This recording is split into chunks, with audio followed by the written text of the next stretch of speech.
Hello, welcome to PointCounterpoint, the 46360 show. Today is our February 16th, 2019 edition. The opinions expressed by the show's hosts, myself, Dwayne Perry, and Anthony Tony Hendricks, will many times conflict. Thus the title, PointCounterpoint. PointCounterpoint is a weekly issue show for our area. PointCounterpoint always lets you judge for yourself. We live in an information free-for-all. It's hard to see through all the misinformation and get to what the accurate facts are, what's right and best for our community. We will not libel, discriminate, or disrespect anyone or their views.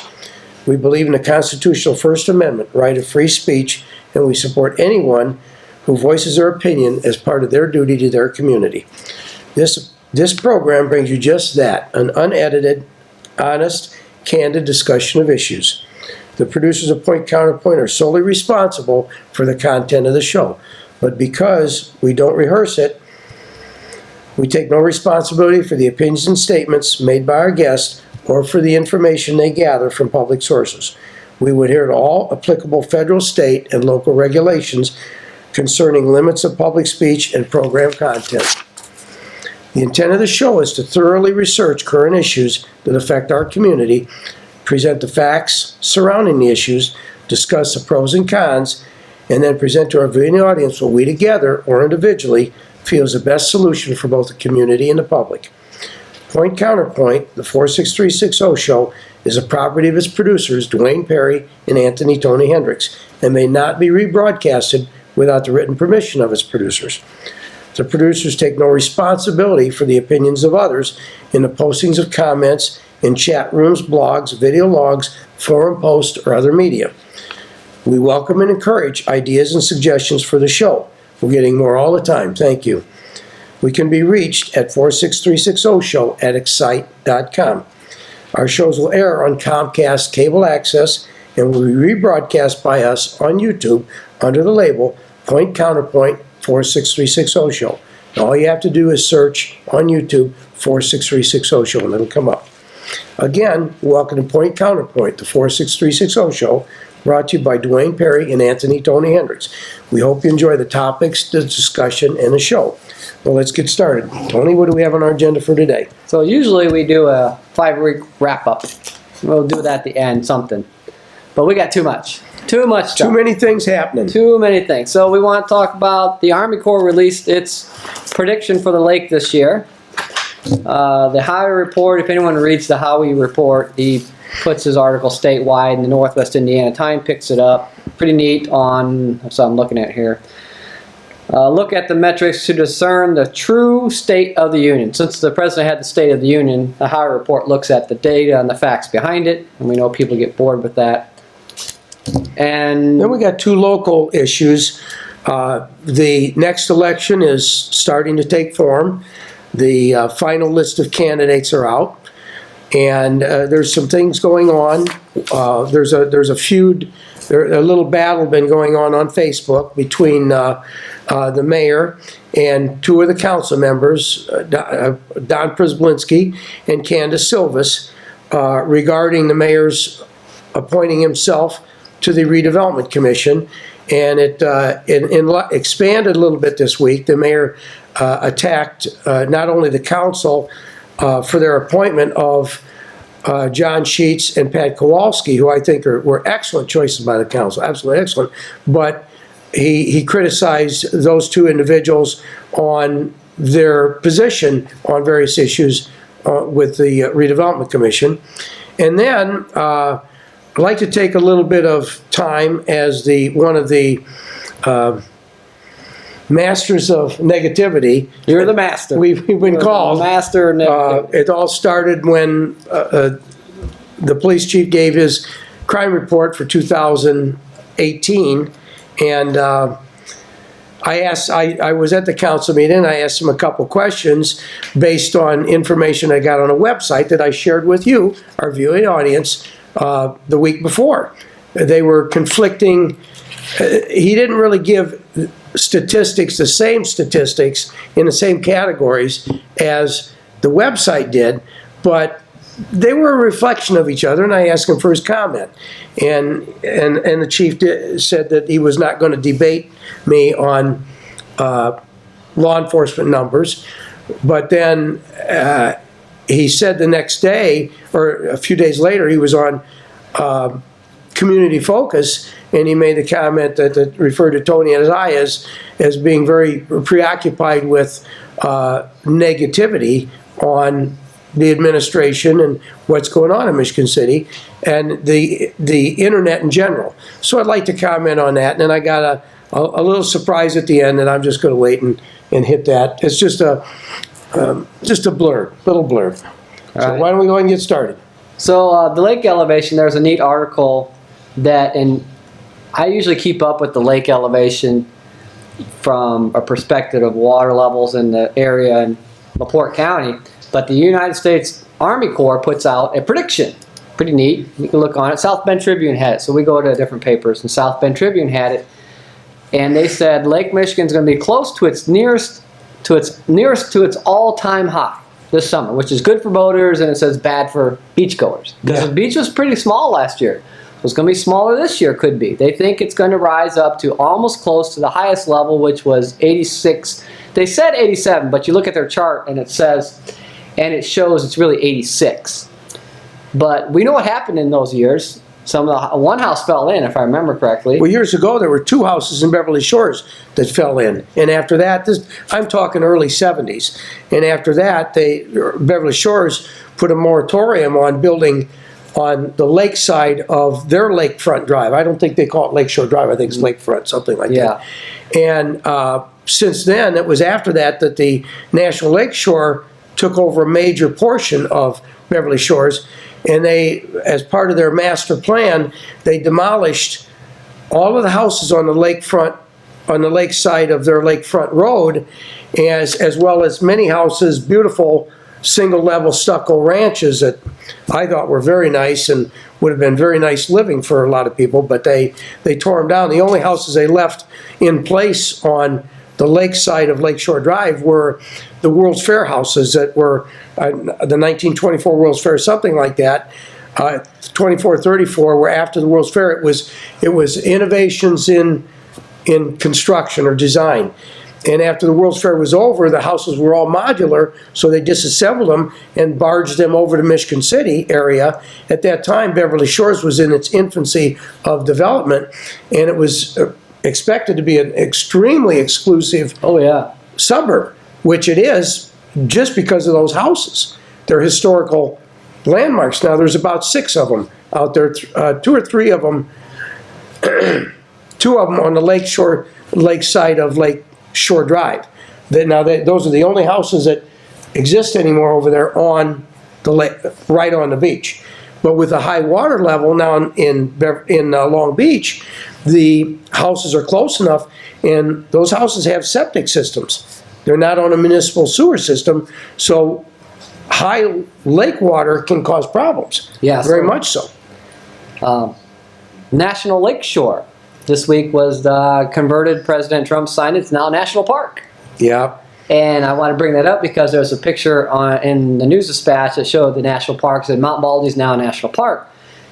And the picture showed some people on the beach, and the beach was kind of small because the lake's up, but then they also showed the fences where you can't go on Mount Baldy still.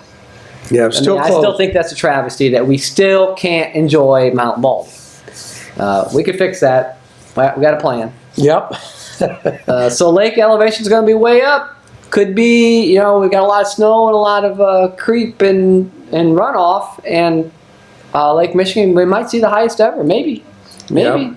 which could be bad. Well, you mentioned Indiana Dunes State Park, right up Highway 49. Now it's called national. It's a national park.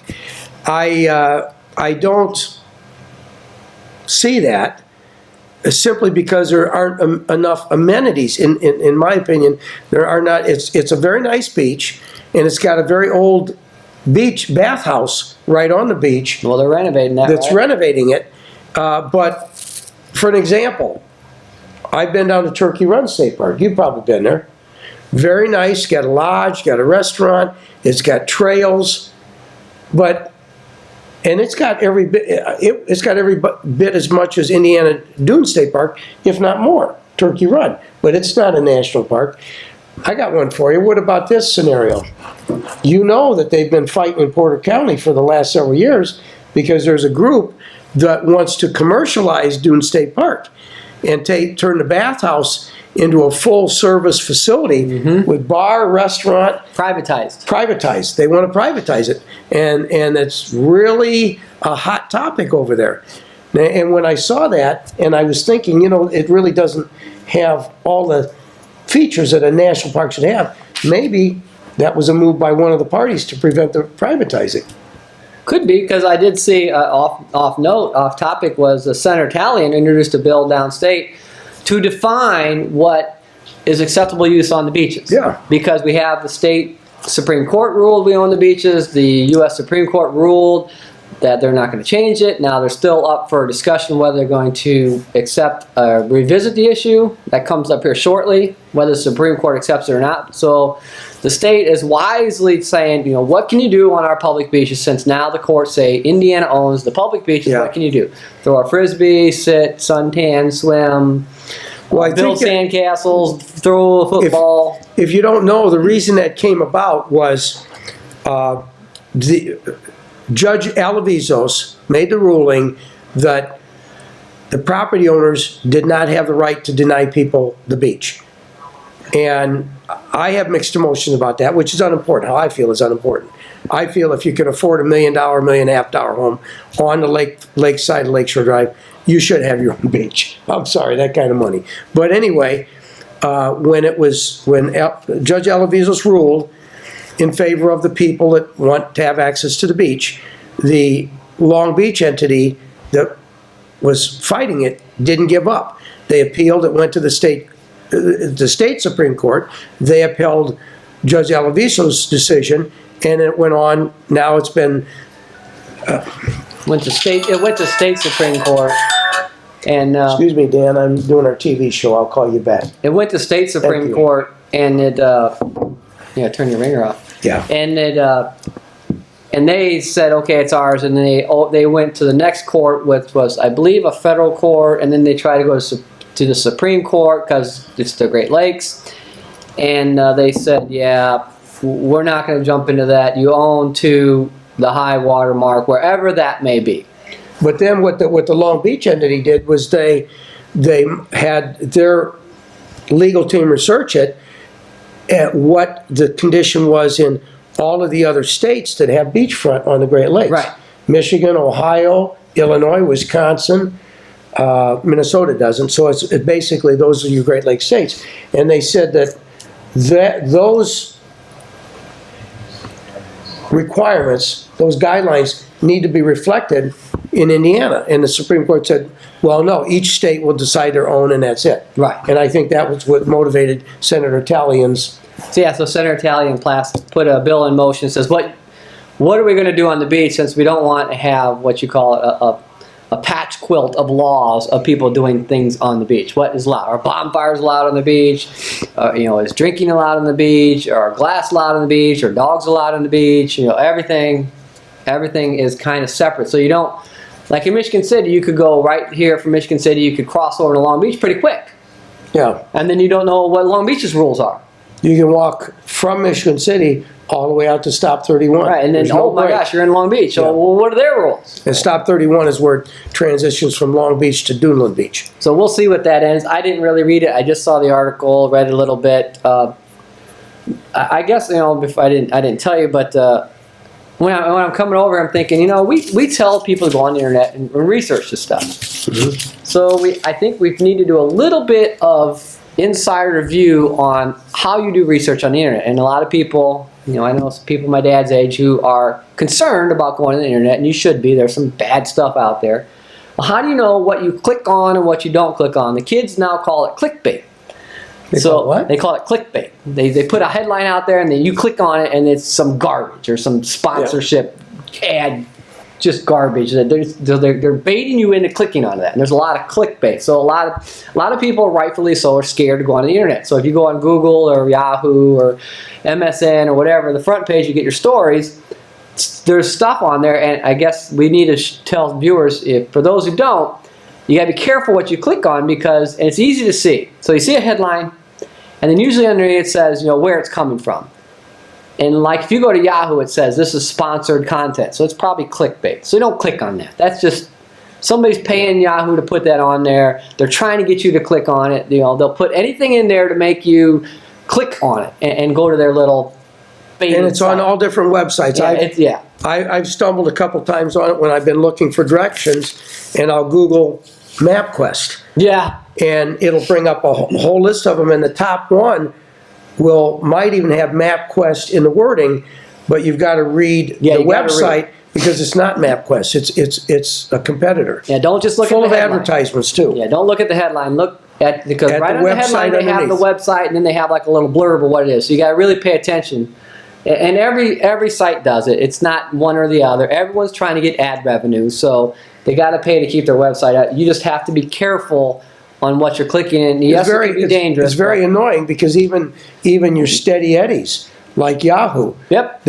Amazon. Now they've gotten to where you can open up the page of Yahoo, but off to the side, ads will come on and off. Yes. And if those are, and with your email, if that's annoying, they'll say, "Do you want to stop it?" Well, then go with Yahoo Gold, which they same want more email, money from you. but then it costs you every month, but then they scrub the ads off of it. So kind of a little blurb of, we always tell you to go to the internet and look at stuff, but please be careful. You have to really kind of pay attention to what you're looking at. You have to read, there's the bold headline. Look at, typically Yahoo will say this is sponsored content. I wouldn't go there. It's just a bunch of sponsored content. Somebody's putting out some just horrible things to make you look at, and sometimes they will have like just a change in a letter and it'll be some virus or something, but you got to be careful and look at, they'll tell you this is the official site or this, there are some sources typically you look at that's all we look at. I mean, for me, Dwayne always laughs, I read so many papers. I read Northwest Indiana Times, the South Bend Tribune, What's New Laporte, the News Dispatch, the Herald Argus, Newsmax, Drudge Report, Indianapolis Star. Those are about every day, and some of these change during the day. Make it funny, yeah. every Northwest Indiana Times will change 5 times, 10 times a day. There's just not one like your newspaper's printed. Yeah, they keep it's constantly rolling news. And because they want you to come back to their site, and there's a lot of stuff about Michigan City and LaPorte County in there. And that's where we get a lot of stuff. South Bend Tribune, same way. They post stuff during the day. It's not a one and done. And sometimes they post it at 10, and they take it down by 5. Yeah, I've stumbled there a couple times. If you find a good article that you want to share with somebody, you better take your notes right there because 2 hours from that time, it may be off. So there's a good side note. But to move on, the Howie Report. I was reading on my internet. He's a political insider, does a lot of research, and he has his own website, Brian Howie. A lot of times I don't agree with him, but he did look into what is the true State of the Union after the president gives a State of the Union. I find it interesting that I don't remember he's ever done this before to any other president, so I guess is he support Donald Trump or doesn't he? He doesn't really say in the article, but he says some highlights and salient features. Unemployment is now at 4%, which is almost full employment. It's abysmally low. We don't hit that. 4 out of 100 people. Whew, that's low. And since January 2017, there's been 4.9 million jobs created. 436,000 manufacturing jobs. Those are good. Well, those living are the wage ones. jobs. Those are the ones you jobs want. created is one thing. The second thing you mentioned, good, living solid wage jobs. Healthcare, retirement. Yep. Good jobs. Benefits, opportunity for advancement. Yep. Healthcare. The number of people without healthcare in 2013 was 18%. The number without healthcare in 2017 was 11%. That's the Obamacare bump. And in 2018, we're back up to 13.7%. He really doesn't say anything about it. He says, which we talked about in the show, a little background, 63,000 people died from overdoses, which is wild. Yeah, it's we crazy. lost 63,000 people in the United States because of overdose. Abortion's in a free fall. We haven't seen this low of abortion in a long time. The one I want to bring up, because we always talk about it, home ownership is 64.4% across the United States. And you always brought that up for Michigan City. Yeah, well, in Michigan City, it's 55%. So 55% owners living in their homes, 45% owners renting their homes out.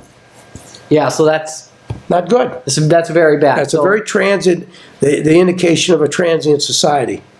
And then he goes over approval ratings for the presidents, which you can always get wrapped up in those. They change daily. There's different polls. That's hard to even figure out. How people feel about the government, that was kind of interesting because the people feel they're polling, the sun's right here, congressional approval rating is 18.3%. Whoa. They want to approve of Congress, but we keep voting for them. I mean, you'll Wow. talk about a lot of pundits out there, and they wonder why congressional approval rating is so low, and we still have the same Congress, because you start paring that down to each individual congressman, and Yeah. they keep getting reelected. They seem to hold their district. They need to support and represent their district. That's what they do, and they do But it as very a well. whole, But as a whole, they're disapproved of. you can't stand Congress. I don't wonder how this is going to affect the next election, especially the standoff on the border wall and letting the government shut down for so long. Yeah, It's going to be an I think it interesting- gets down to, everything's local, like real estate. Location, location, location. Everything in politics is local, local, local. So that's why I want to bring up about the Howard report. It's a pretty neat report. It was Northwest Indiana Times. Didn't see it in our paper. It just gives you a perspective about the state of Indiana and the United States and where we stand for Michigan City's perspective. Here in Michigan City is sitting on a beautiful beach, all the amenities, great access, crossroads, and we struggle and we struggle and we struggle. Oh, I'm on board with you on everything after the first part. Beautiful beach. It's beautiful 4 months out of the year. Well, that's right. It's And limited, very limited. Only 3 of them of the 4 months are when the people come. From the end of May, June, July, and August. 1st of September, kids are back in school and they go away. And that's why, do you know that Michigan City's water treatment plant, our water department is functioning or supplying only 40%. Now these figures are several years old. 40% of the plant's capability. Now that is a wonderful resource for industry. We've got water galore. We've got all the water anybody needs, Yeah, but we don't push that. yeah, yeah. And you look at, I'm glad you said that. So 4 months out of the year is kind of our money-making time in Michigan City. But everything So- else you said, the so- crossroads, we're right there. So 33% of the year is what we're betting all of our year on. So a third of the year has to pay for the other 2/3. Because And That's because where we are, right? because we focus on that, so many jobs turn out to be low wage, part-time, seasonal jobs. or we got the interstate, blessed or cursed, we have the interstate and we see 421 just booming. I went to Hardee's. My prediction, it's all right.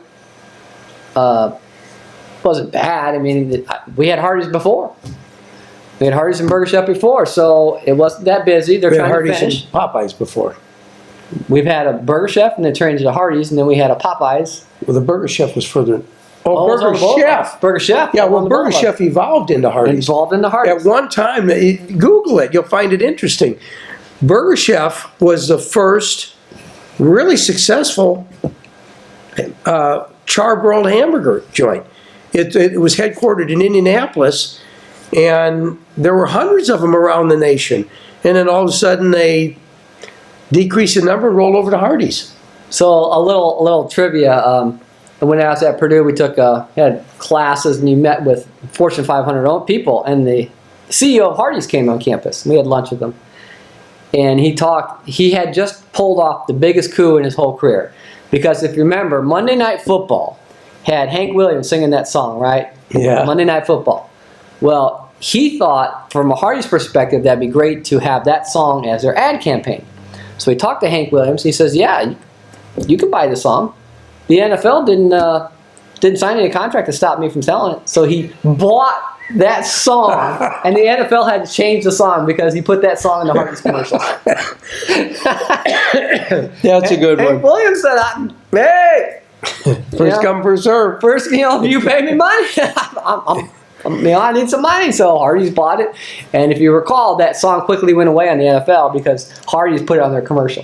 He thought it was such a good song. Anyway, so Hardee's, I went to Hardee's. I didn't try their breaded chicken, but it probably should be good. And and we go back to, is that what we're getting? So I guess we get a little side note here. The sign's up now for the Centier Bank, just by the. Sign's not up on the building behind it, though. And the building behind it, I understand, is probably a liquor store. Great. That's what we need. Fast food, tires, mattresses. Oh, and the mattress store is now closed now. One of them. It's closed up. Yeah. So we're basing 3 months of our money-making year, our tourist year funds, on the 8 of the other months of the year. That's where I'm trying to go here.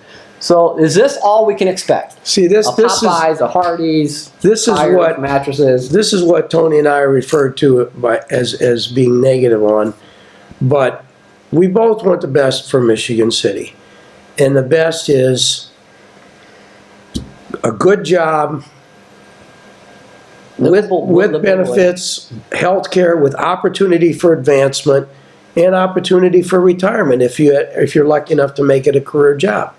And we just don't have nearly enough of those in Michigan City.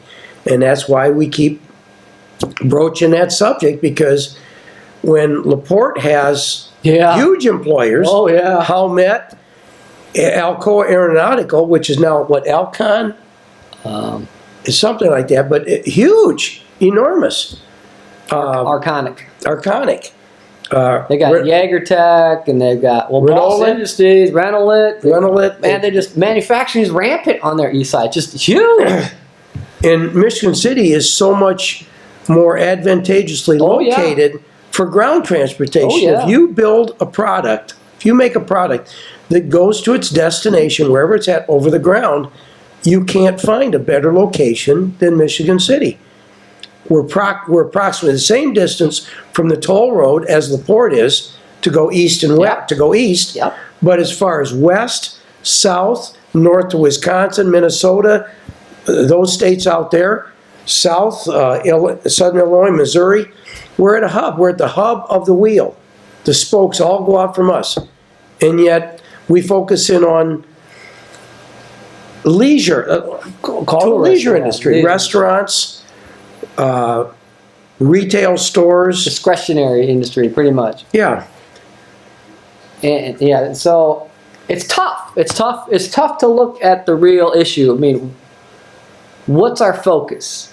Because right now it seems like the focus is we'll take anything because something's better than nothing. And if it's Popeyes and Hardee's and tire stores and mattress stores, well, bring it on. I'm certainly not defending anybody. You should know better than that. But the industry, the businesses that we're attracting, that we're encouraging to open up, are an easy way out. Because we both talked about the quality of our workforce has been questioned. And I argue with people about this because they'll say, when I say we don't have a quality workforce, they say, yes, we do. We have people that know how to do the job. But I say, yes, they know how to do the job. Can they pass a drug test? Random drug tests are everywhere in the work world. They got to be able to pass a random drug test. They've got to be able to get to and from work every day. They've got to have reliable transportation. They actually got to show up. And they've actually got to show up. You can't keep a job if you work every other week. You take a day off. You work 5 days a week 1 week. Next week you work 4 days. You go back to 5, 4. Your employer wants better than that. He needs better than that from you. And a quality workforce has all of those components, not just someone that knows how to do the work. Yeah, and we're not making up. We read articles when Toyota specifically didn't come here because it couldn't attract enough workers. In St. Joe County, in the new Carlisle area, jumped through hoops to get Toyota there. Kiewit, an international contractor, Peter Kiewit, out of Kansas City, Missouri, I think, they built a power plant right there to service that area alone. And they've got the 2 mini mills there, IN Tech and IN Coat, that treat the big coils of steel that are used in car bodies. You've got your steel for your bodies right next door to your plant. You've got a power source right there. Got water. Water. They're right on top of a major aquifer right there, and yet Toyota pulls out because they don't think you can man a job. They don't think you have enough people that, like I said, can pass drug tests and show up for work every day.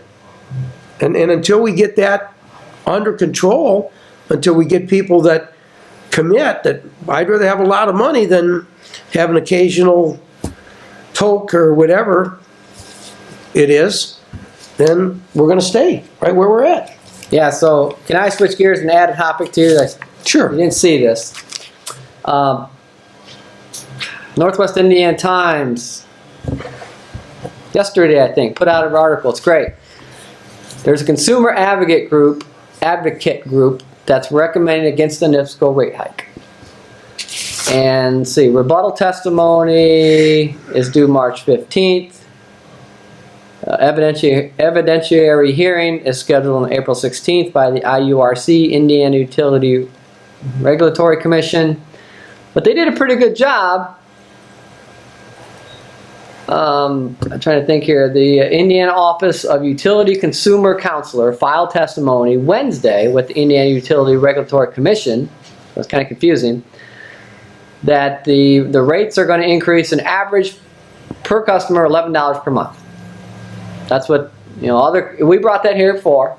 Yeah. Other utility companies are lowering their rates, but NIPSCO is still asking for an increase. It wasn't as big as they thought, but they're still asking for an increase.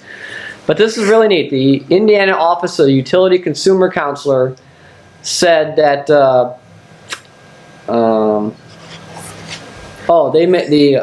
they made these recommendations. They want to keep the flat monthly residential electric customer charge at its current $14, while the volumetric portion of the residential bill, so you have a base charge, whether you use gas or not, or electric, you have a base charge you got to pay, because they have to provide you, or they have to have the ability to provide you with gas and electric. So there's a base charge. But they say the volumetric, so how much you use above that base charge, that portion of the residential bills they're suggesting would remain unchanged or diminish.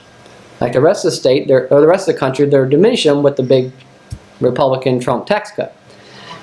And then they want to decrease NIPSCO's authorized return on equity. So NIPSCO, as a company that has an authorized amount that they could return on their equity, from 9.25 or to 9.25 from 9.975. So NIPSCO right now is authorized return on equity at 9.97%. And they want to say that you should decrease that to 9.25. NIPSCO's saying they want to increase that to 10.8. So they want to authorize more profit, more return on equity. They want to reduce various costs in NIPSCO's proposed plan. They want to reduce the cost of demolition. They want to reduce the cost for decommissioning of the coal-fired generator plants, which Michigan City's got one right here. They're going to decommission. Yeah. Vegetative management and recovery of bad debt. So people that don't pay their bills, they wanted, NIPSCO should not put that back on the burden of the ratepayers. They don't want to allow remediation costs for solid waste management units to be included in customer rates. So I guess there's some solid waste management units that NIPSCO is going to put those costs, those remediating costs, on the customer in the rates. They want to recognize all the benefits from the 2017 Tax Cut and Jobs Act. So that's what they're saying right there. If the other power utility companies are lowering their rates, why isn't NIPSCO? We talked about that on several of our shows. Several shows. And I'm not one to seek support of a NIPSCO rate increase because I was against it. I tried to, I did some research and I explained it to our viewing audience that when NIPSCO gets a rate increase, it's always a multi-year increase. Yeah, it's not. Yeah, it's not when you hear they got a 3% rate increase. Well, it's 3%. It might be 3% the first year. It might be 0.5% every year for the next 7 years after that. It's a gradual rate increase. And here, they already have. They're asking for a rate increase right here, and they already are still operating on the current stair-step rate increase. So it's like asking for a rate increase on top of a rate increase. I'm not an advocate of NIPSCO. We all have to have electricity, but they're just way in excess of what their demand should be. Yeah, when we have Chicago ComEd reducing their costs, I mean, this is Chicago, Illinois. This is, you know, cherry on top of utility companies who charge the most money, reducing their costs. And we got NIPSCO going to the state saying they need more money. And I don't understand why it is so. It's apparently a federal regulation that the operating areas of a power company are defined federally. So we're right next door. We're 20 miles away from a 1050 megawatt nuclear power plant. Yeah, yeah. It can't be running at capacity. No, that's a capacity, 1050. No, but they can't be running that capacity. No. Any close. No, that's Indiana Michigan Power, DC Cook Center.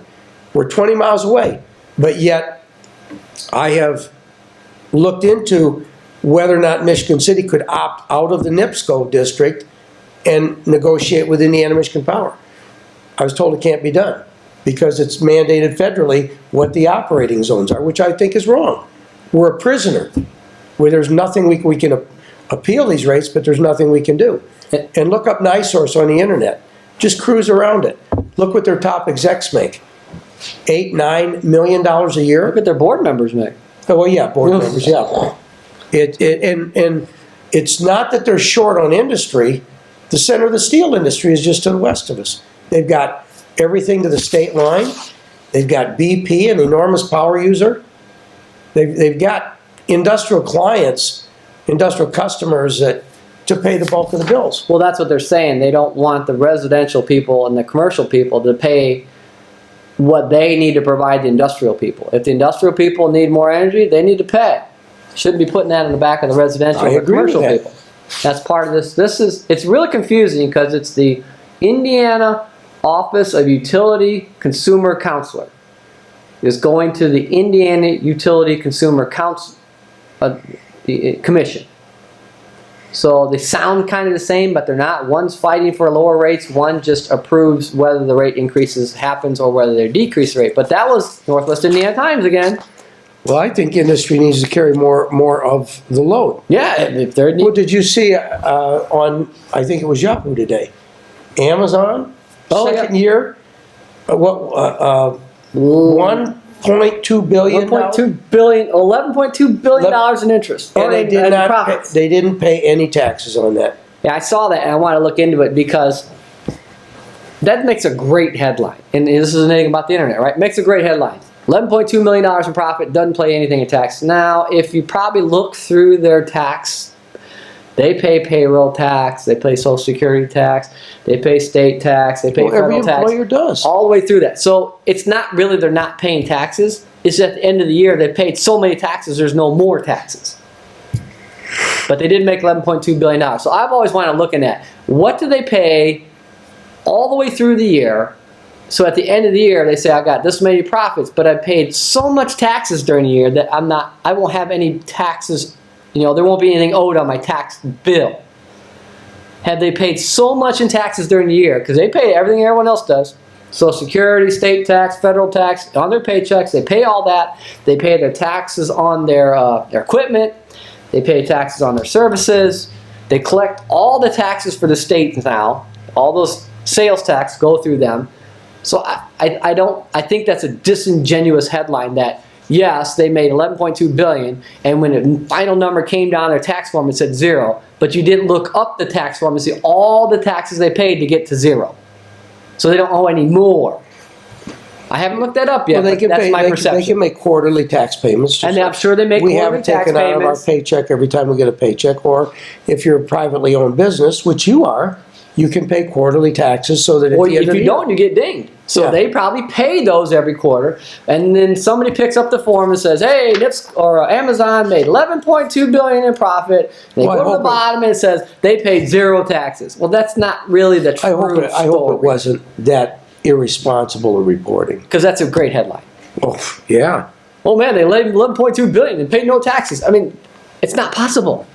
No business gets away with not paying taxes all year long. Nobody. I'm sure there's. I'd like to research and see what. Yeah, we'll what talk. that We'll tax talk says. about that again. Let's move on to Let's our go on. other topics. Go 'Cause ahead. We're trying. Over the past couple weeks, there's been a lot of back and forth on Facebook in Michigan City. It started after the mayor appointed himself as a member of the redevelopment commission. He replaced Damon Carnes, I believe it was, Pastor Damon Carnes, and it blew up at that point.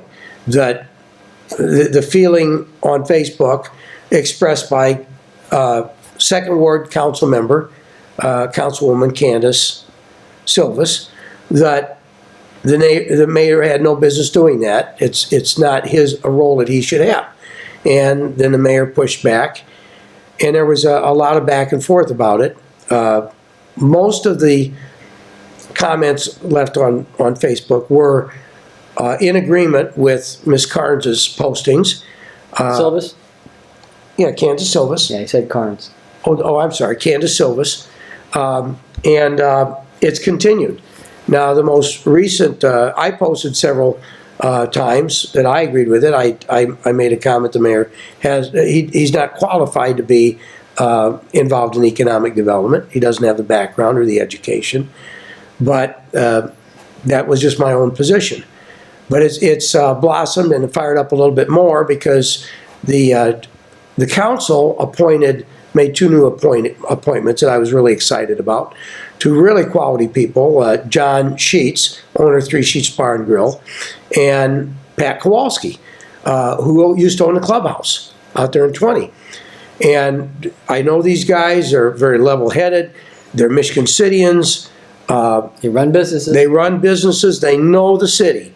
And recently the mayor criticized them for not continuing on with it was on a community focus, I think, that I heard it. And I was very confused because the mayor he criticized both the council for appointing these two people, and then he criticized Sheets and Kowalski about not maintaining the diversity that redevelopment commissions had. And right away, in Michigan City, when I hear the word diversity, I think of the ethnic balance that we need to have. That's the first thing I think of.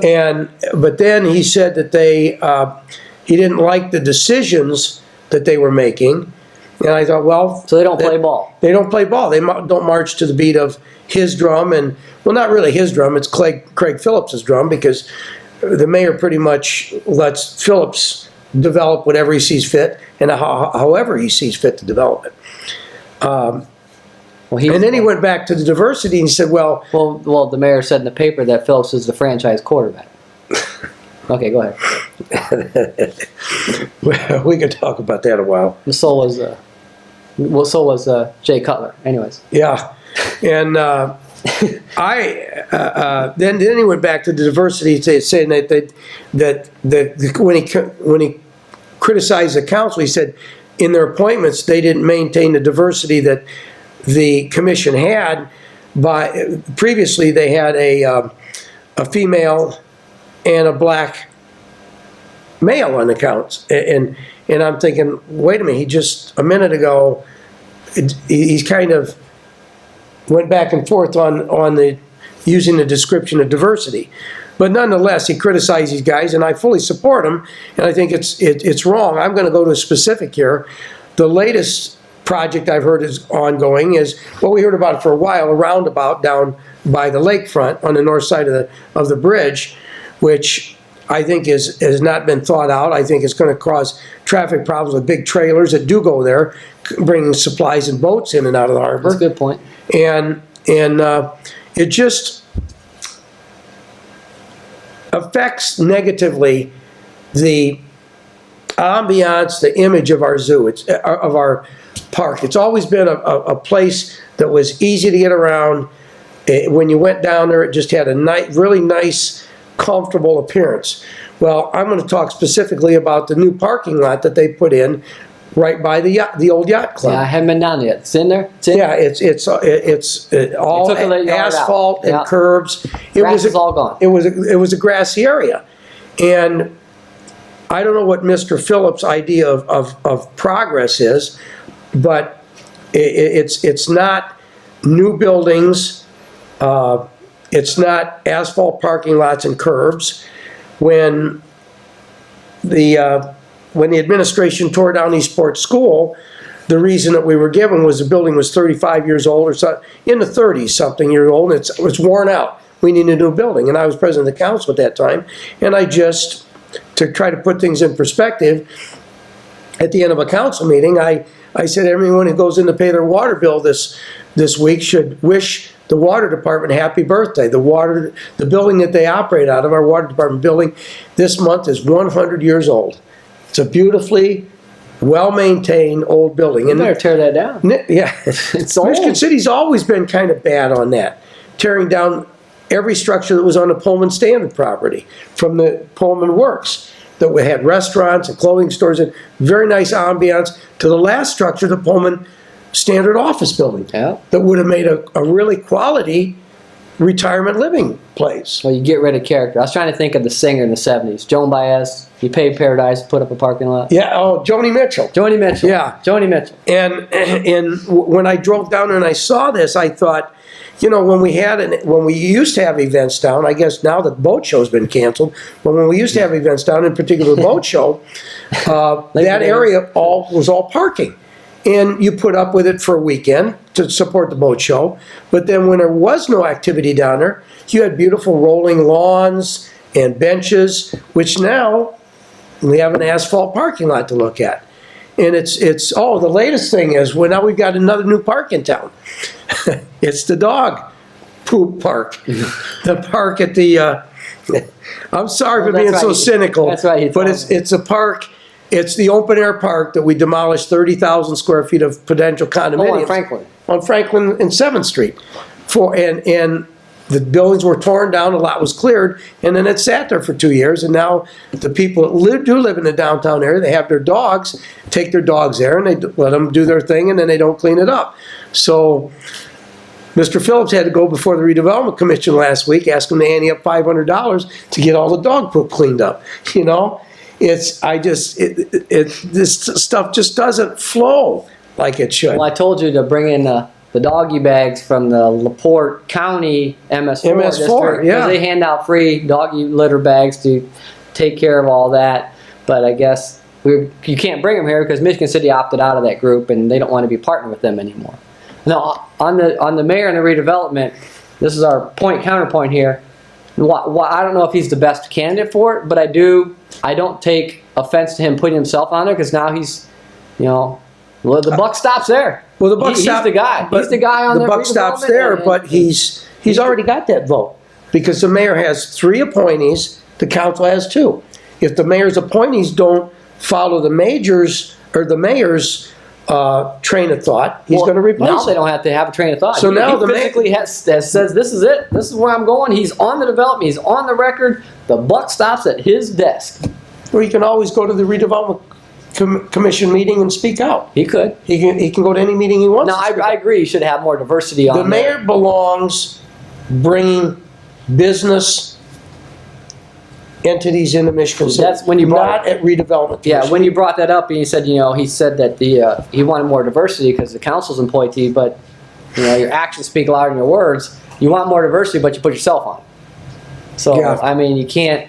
I guess as politicians, we can all speak out of both sides of our mouth because we're politicians, and that's what everyone expects. Well, let's move on, because I do want to cover the other point. The other item was the masters of negativity, as Tony and I have been referred to. The masters of negativity. And the negativity on the internet, social media. Well, it hit me the other day, and it really makes sense to me, that last week I heard the same news item, the same news report, 3 different days, the same one on shots fired on West 10th Street. And Chief Swistek gave almost a minute-by-minute account. First, we responded, then we stormed the area, and we checked the houses, and we found 3 kids in one house, and we found a gun, and we did a safe sweep. What occurred to me was, what we're doing is, in my opinion, Michigan City Police are doing their job. Police forces do their job. Oh, they're doing a great job. They can't prevent crime. The only crime that can be prevented in this country is terrorism, because the federal government has focused in on a group of people, and they constantly practice surveillance of that group. Oh yeah. When you do that, terrorism can be crime can be prevented.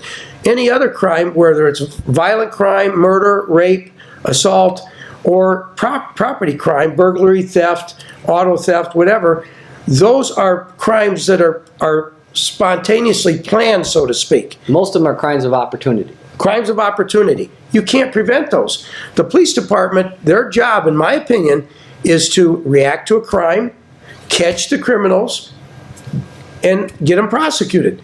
They can't prevent crime. And I thought, every morning I get up and the first thing I do is turn on the TV, 5:15. Turn on the TV, Chicago News, and I hear about who was shot last night, who was robbed, all of the bad stuff that happens in Chicago. Now, if I wasn't exposed to that every day, I would be in my own little world, and I would see 50 miles from us a Mecca, the 3rd largest city in the nation. Just a really neat, I could go anywhere in Chicago and just paradise. But because they do that, because they report every day, and that's what the news is doing. The news in this country is an entertainment function anymore. 50 years ago, we had 4 stations here, 2, 5, 7, and 9. They reported news. Now, with the internet and cable TV, there's over 1,000 news stations that can be watched or listened to. So to keep their market share of the audience, they dramatize. The news is dramatized. Got to pay the bills. When they got to pay the bills. When there's a break-in in Chicago, and if it results in a fatality, they don't say there was a break-in that resulted in a fatality. They say there was a break-in, say in Oak Park, and the person in the house was brutally beaten to death. I don't want to hear that. Stay tuned. Yeah, stay tuned. After the commercial. Yeah, and I think the chief is trying to show that his department is doing its job, or doing a good job, and I already feel that they are doing a good job. But are we really helping Michigan City by talking about our dirty laundry all the time that things happen? I would be content with just an annual crime report. So many arrests for this, that, and the other, and we're done. But this constant, this is what we did, and we did it right, and you're safe. The people that are outside Michigan City, we're feeding them information on how unsafe our town is. I think we're defeating our law enforcement, and to some extent our administration is putting all this information on the news. We're damaging our community image. Well, you brought that study in from Area Vibe, and I was kind of neat that it was from Area Vibe. So we're putting a vibe out there that we don't need to put out there. No. We don't need to go on the radio 3 days or in the paper. How many times in the paper, the front page is, somebody got arrested for a shooting or drugs, and I know they need to sell newspapers, but as the administration or the officials in town, you don't need to help that along. No. We assume that as a public, we know that the police are going to respond to a crime. That's their job. They do their job. Just like when the mayor says he talks about his plowing snow and picking up the garbage. That's not something that's above and beyond. It's their job. He doesn't need to talk about it. We know if he's going to do his job, he's going to have that done. And our police department is doing their job when they catch these guys, which they do. We don't need publishing on the radio all the time all the details, the step-by-step details of the crime and the follow-up activities. It's not helping the image of Michigan City at all. And we went through this before because, the police are reactionary or precautionary also, but to be proactive is probably not something we want to see because that requires a lot of surveillance. but you have to look, if crime's going to happen because of opportunity, and people they don't have a living job, they don't have that's food, the only way you stop crime. and so you got to stop it by educating them and giving them jobs. If they have a job, if they have education and a job, they got to get up at 8, 9 o'clock in the morning, or they work at nights. They don't have the time to go break into somebody's car, or the need because they're hungry or they don't have food. So the police force does a great job. Yes. But they can't go and say, hey, hey, you're my boss. Hey, Dwayne.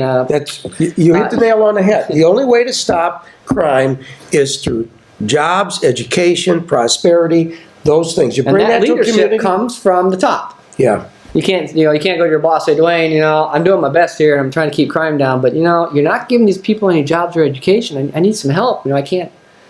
I'm putting my fingers in the dike here. The Chevy Chase and vacation. I can't beat the gum in the dike here. I need jobs and education to give them something to do and a living wage, and working in retail is not going to happen. That's why when we started, I went to Hardee's. There's lots of people there. They had great service. New store, but is that a career lifetime job? I never thought about that before because I watch the news every morning and it reflects when and where in Chicago I go. When I go to Chicago, me too. where I go. Oh yeah. I every day. Now, if I didn't see that, I would not consider Chicago dangerous at all. Yeah, I have I concerns still about go to Chicago. But those are my thoughts on that. And the last thing, we're down to just 2 minutes. Yeah, 1:30. The last thing, Put the timer on. Good thing happened today. I heard on the radio for Catholics, a good thing happened. Oh yeah. The Pope. Did you know about that? What was that? Did you somehow you knew about this before it happened? The Pope defrocks Golly or something. a bishop. Oh. A bishop. You've got priests. You've got archbishop of a diocese like Gary, cardinals, and then bishops that are in Italy, Rome, and he defrocked a bishop for sex offenses. I think maybe the Pope has finally realized it's gone too far, and he's going to fix it. You're like a golly. You hit that one a couple weeks before, right? You knew you knew. Maybe the Pope caught our show. Co-founders. Maybe the Pope is watching our show on YouTube. No, I think it's great. We only got 40 seconds. Yeah. So that means there's hope, right? Yeah, there is hope. From the top. Yeah. So thanks again for joining us. Yeah, we got lots more to do, but what was this? Are we doing our 5 weeks? Yeah, well, maybe we should do a wrap-up because we're out of time next week. We got next week. We'll try to do a wrap-up. All right, thank you very much. We got like 20 seconds left. Anything? It's always good to be here. We like the input. It's great. Got a stack of stuff. Yeah, it's great that you're emailing us now. That's great. Thanks. See you next week.